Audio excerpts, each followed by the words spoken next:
اللہ اللہ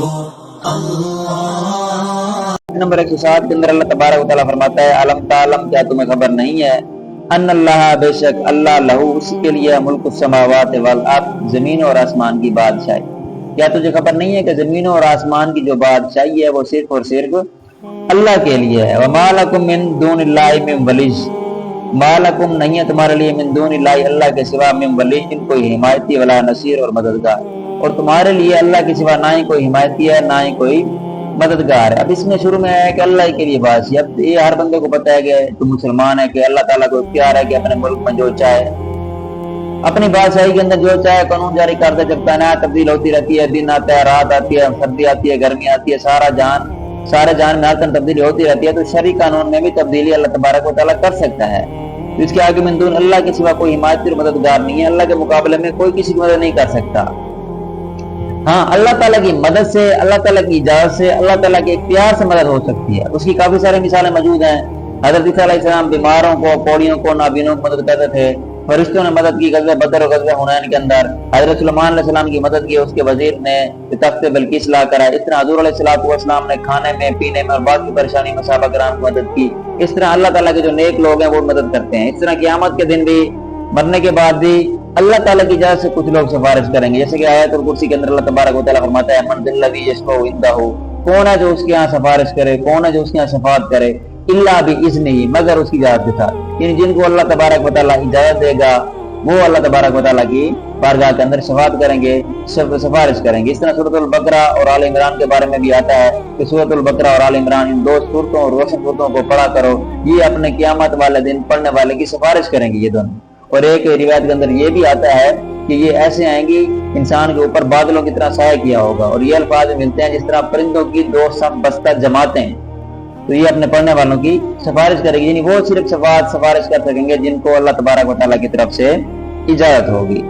اس سے جو اگلی آیت ہے آیت نمبر 108 کے اندر اللہ سبحانہ و تعالیٰ ارشاد فرماتا ہے ام تریدون، کہ تم یہ چاہتے ہو ان تسألوا کہ تم سوال کرو رسولکم اپنے رسول سے کما سئل جیسے کہ سوال کیا گیا، کیا تم یہ چاہتے ہو کہ تم سوال کرو اپنے رسول سے جیسے کہ سوال کیا گیا موسیٰ علیہ السلام سے اس سے پہلے، ومن یتبدل الکفر بالایمان، ومن یتبدل للکفر بالایمان، اور جو تبدیل کرے کفر کو ایمان کے بدلے، یعنی ایمان کے بدلے جو کفر لے، فقط اللہ سوا سبیل، تو وہ سیدھے راستے سے بہ گیا۔ اب اس آیت کی تفسیر، ایک تفسیر تو یہ ہے کہ یہودیوں نے حضور علیہ السلام کی بارگاہ میں عرض کی، جس طرح حضرت موسیٰ علیہ السلام تورات لے کر آئے تھے، آپ اس طرح ہمارے پاس ایک مرتبہ سارا قرآن لے کر آئیں۔ بعض نے کہا ہم اس وقت تک ایمان نہیں لیں گے جب ہم اللہ اور اس کے فرشتوں کو ہمارے سامنے نہیں لائیں گے۔ ان سوال کے جواب میں حضور نے فرمایا کیا تم یہ چاہتے ہو کہ تم اپنے رسول محمد مصطفیٰ علیہ السلام سے ویسے سوال کرو جیسے آپ مجھ سے پہلے تم نے حضرت موسیٰ علیہ السلام سے کیے تھے؟ اے یہودی، جب میرے حبیب کی نبوت کا درست ہونا دلائل اور معجزات سے ثابت ہو چکا ہے تو پھر ایسے سوال کرنا تو فضول ہے، بے مقصد ہے۔ اور اے ایمان والو، بے شک یہودی دھوکے باز اور تم سے حسد کرنے والے ہیں، ان کی تمنا یہ ہے کہ مسلمان کسی نہ کسی مشکل میں مبتلا ہو، لہذا ان کی کوئی ایسی بات قبول نہ کرو جو بظاہر نصیحت لگ رہی ہے، اور یاد رکھو کہ جو ایمان کے بدلے کفر اختیار کرے اپنے دین سے وہ بھاگ گیا، پھر گیا تو وہ سیدھے راستے سے بھی بٹا گیا۔ دوسری تفسیر یہ ہے کہ انہوں نے یہی کہا کہ ہمارے لیے سارا قرآن آپ بیگ بس کیوں نہیں لے کے آئے؟ کسی نے کہا کہ اللہ اور اس کے فرشتے ہمارے سامنے اعلانیہ آ جائیں، یعنی ہم ان کو دیکھیں۔ کسی نے کہا کہ آپ جو کوئی صفا کو سونے کا بنا دیں۔ تو ان کے سوال میں آپ نے فرمایا کہ آپ کے پاس قرآن آ چکا ہے جس کے اندر واضح اور روشن نشانیاں موجود ہیں، واضح اور کھلم کھل اللہ تبارک و تعالیٰ کی طرف سے احکام موجود ہیں۔ اس لیے انہوں نے کہا کہ ہمارے لیے آپ تورات لے کے آئے، پھر موسیٰ علیہ السلام لے کے آئے تھے، پھر انہوں نے بھی الٹے سیدھے سوال کیے تھے کہ آپ ہمیں دکھائیں۔ پھر کوہ طور پر موسیٰ علیہ السلام کچھ لوگوں کو لے گئے تھے، جب اللہ کی تجلیات ان پر ہوئی تو وہ وہیں بے ہوش ہو کر مر گئے، پھر موسیٰ علیہ السلام کی دعا سے دوبارہ زندہ ہوئے تھے۔ تو اس طرح انہوں نے آپ سے بھی اس طرح سوال کیے کہ عجیب و غریب سوال کیے، تو ان سوال کرنے کی ممانعت بیان کی جا رہی ہے۔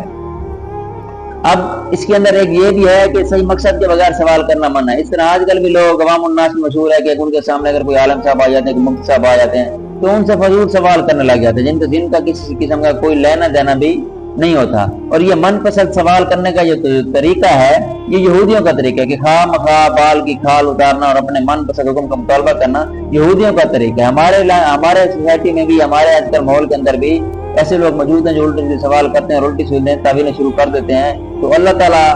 ایسے لوگوں کو ہدایت دے. یہ الٹے سیدھے فضول سوال کرنا جو ہے یہ منع ہے، اور اس کے بارے میں روکا گیا ہے کہ یہودیوں کا طریقہ ہے الٹے سیدھے فضول سوال کرنا. تو دعا ہے کہ اللہ تبارک و تعالیٰ ہمیں قرآن مجید سے اسے پڑھنے، سمجھنے اور اس پر عمل کرنے کی توفیق عطا فرمائے. وآخر دعوانا ان الحمد للہ رب العالمین.